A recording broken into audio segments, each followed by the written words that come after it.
İnsanca yaşamak istiyoruz.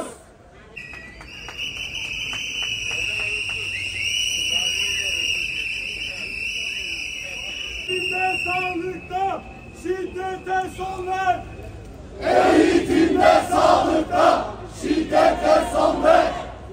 Eğitimde, sağlıkta şiddete son ver.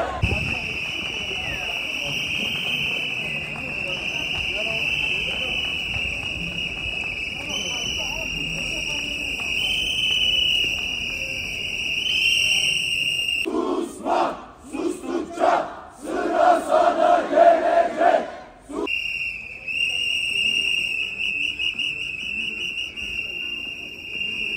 İşi yapmadan tekrar.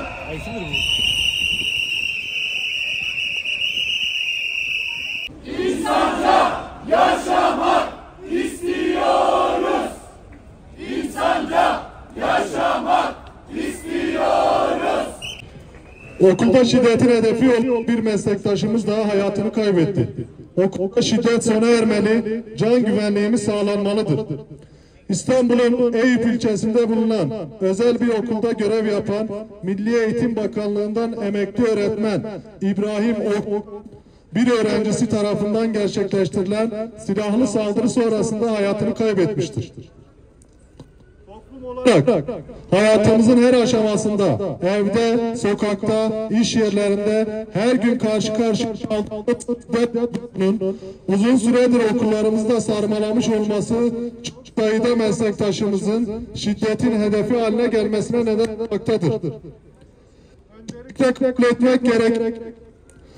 Okullarımızın sık sık şiddet haberleriyle gelmesinden başta Milli Eğitim Bakanlığı yetkilileri, hatta toplumun vardır. Toplum olarak hayatımızın her aşamasında yer alan şiddet eğitim kurumlarını, okullarımızı ve öğretmenlerimizi de hedef almış durumdadır. Yaşanan bu şiddet olayları adeta bir bakanlık politikasına dönüştürülen eğitim emekçilerinin itibarsızlaştırılmasından ayrı düşünülemez. Bugün bir eğitim emekçisini hayattan koparan ne basit bir öfke krizi, ne failin öğrenci ya da veli oluşu, ne de öğrencinin uyruğu ile ilgilidir. Bizzat bakanın yaptığı açıklamalarda eğitim sisteminde yaşanan olumsuzlukların temel nedeni olarak öğretmenleri göstermesi, CİMER uygulamasının velilerin elinde bir sopaya dönüştürülmesi, MEB'in eğitimde yaşanan sorunlara çözüm üretmek yerine öğretmenleri ve idarecileri veli öğrenci karşısında tek muhatap olarak bırakması bugün yaşananlara zemin oluşturmuştur. Yıllardır yaptığımız tüm uyarılara rağmen alınmayan önlemler nedeniyle dün 40 yılını çocukların eğitimine adamış bir öğretmen arkadaşımızı maalesef bakanlığın ideolojik örgütlenme alanına çevirdiği, yapboz tahtasına dönüştürdüğü eğitim politikalarının sonucu olarak kaybetmiş olmanın derin üzüntüsünü yaşıyoruz.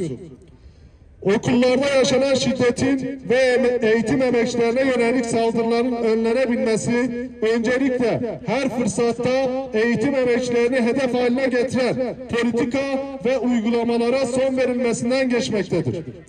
Türkiye'nin her yerinde eğitim kurumlarında birbirine benzer şekillerde eğitim emekçilerini hedef alan şiddet olaylarının yaşanması, şiddetin arkasındaki nedenlerin ortaya çıkarılmasını, eğitim kurumlarında eğitim emekçilerinin can güvenliğinin sağlanmasını gerektirmektedir. Okullarda şiddet olaylarının son bulması için MEB'i acilen harekete geçmeye ve önlem almaya çağırıyoruz.